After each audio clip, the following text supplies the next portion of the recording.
Matius 21. Yesus dieluk-elukkan di Yerusalem. Ketika Yesus dan murid-muridnya telah dekat Yerusalem dan tiba di Betfage yang terletak di Bukit Zaitun, Yesus menyuruh 2 orang muridnya dengan pesan, "Pergilah ke kampung yang di depanmu itu, dan di situ kamu akan segera menemukan seekor keledai betina tertambat dan anaknya ada dekatnya. Lepaskanlah keledai itu dan bawalah keduanya kepadaku. Dan jikalau ada orang menegur kamu, katakanlah, Tuhan memerlukannya. Ia akan segera mengembalikannya." Hal itu terjadi supaya genaplah firman yang disampaikan oleh Nabi. "Katakanlah kepada putri Sion, lihat, rajamu datang kepadamu, ia lemah lembut dan mengendarai seekor keledai beban yang mudah."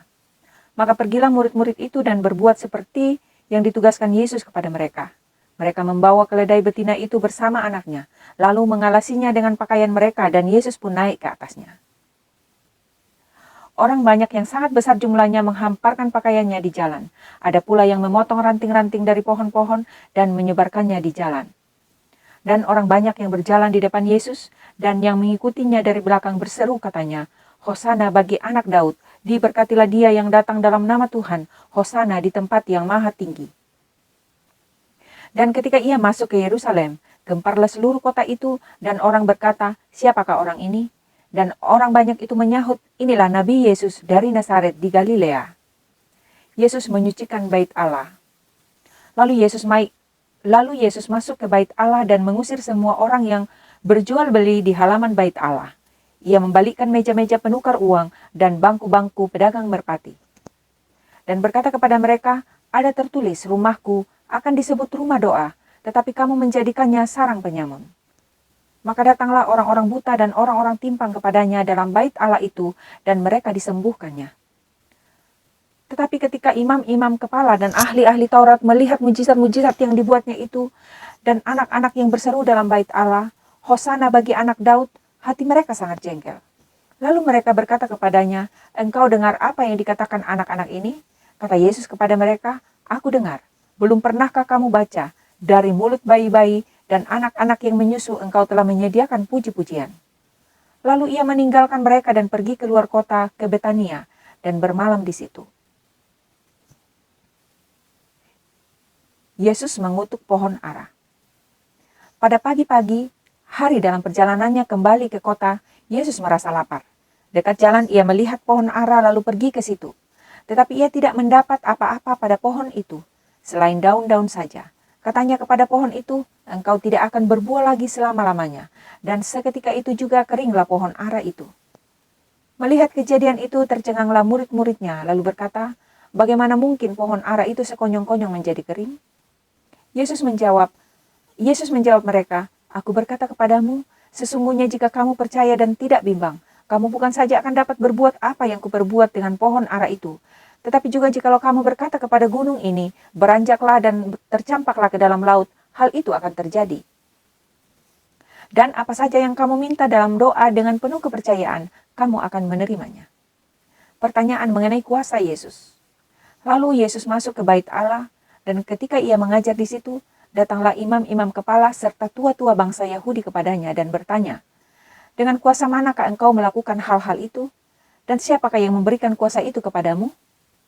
Jawab Yesus kepada mereka, "Aku juga akan mengajukan satu pertanyaan kepadamu, dan jikalau kamu memberi jawabnya kepadaku, aku akan mengatakan juga kepadamu dengan kuasa manakah aku melakukan hal-hal itu. Dari manakah baptisan Yohanes? Dari sorga atau dari manusia?"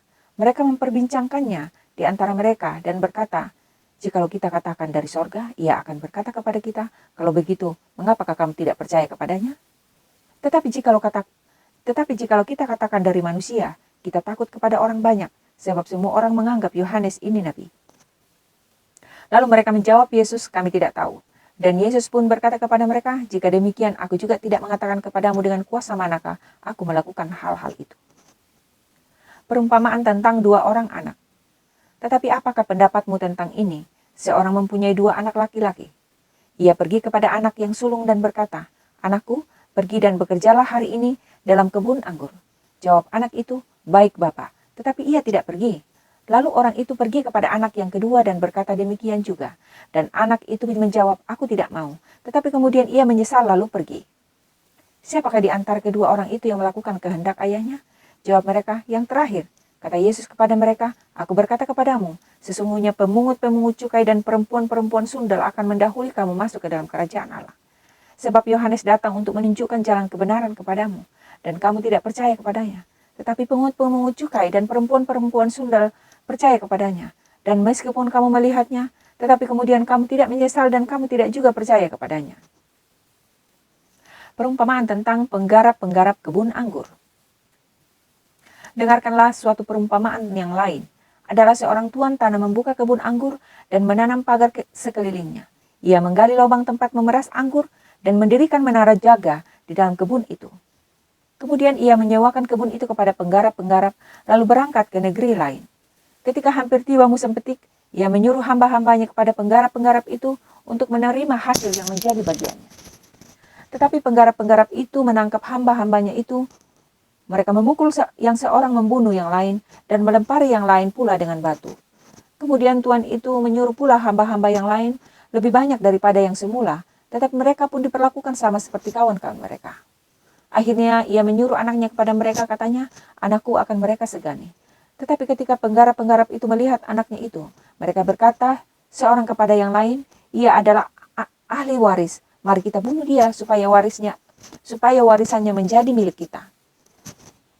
Mereka menangkapnya dan melemparkannya keluar kebun anggur itu, lalu membunuhnya.